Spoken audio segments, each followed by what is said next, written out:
আসসালামু আলাইকুম ওয়া রাহমাতুল্লাহ। নাহমাদুহু ওয়া নুসাল্লি আলা রাসূলিহিল কারীম। আম্মা বা'দু ফাআউযু বিল্লাহি মিনাশ শাইতানির রাজীম। বিসমিল্লাহির রহমানির রহিম। ওয়া ইয়ামকুরুনা ওয়া ইয়ামকুরুল্লাহ ওয়াল্লাহু খায়রুল মাকিরিন। সমস্ত প্রশংসা আল্লাহ রাব্বুল আলামিনের জন্য, যিনি আবারও আপনাদের সামনে আরেকটি গুরুত্বপূর্ণ বিষয় নিয়ে আলোচনা করার জন্য উপস্থিত হওয়ার তৌফিক দিয়েছেন।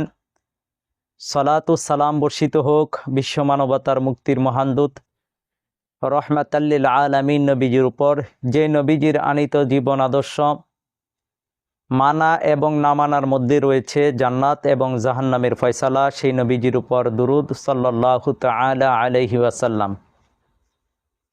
প্রিয় দিনী ভাই ও বোনেরা, আমাদের আজকের আলোচনার বিষয়বস্তু হচ্ছে সারা দেশে সাম্প্রদায়িক দাঙ্গা বাঁধানোর গভীর ষড়যন্ত্র। মুসলিমরা এখনই সাবধান হন।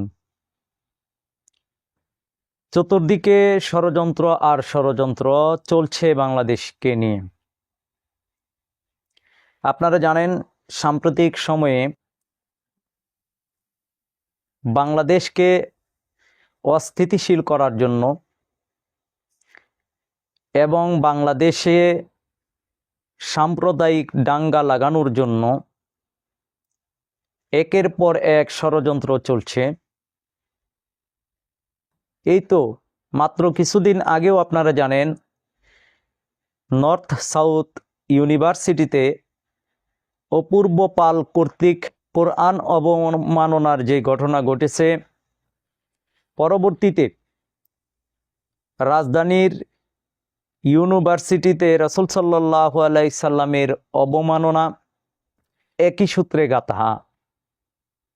সাম্প্রদায়িক দাঙ্গা লাগানোর একের পর এক চেষ্টা করেই যাচ্ছে ভারতের সাম্প্রতিক সময়ে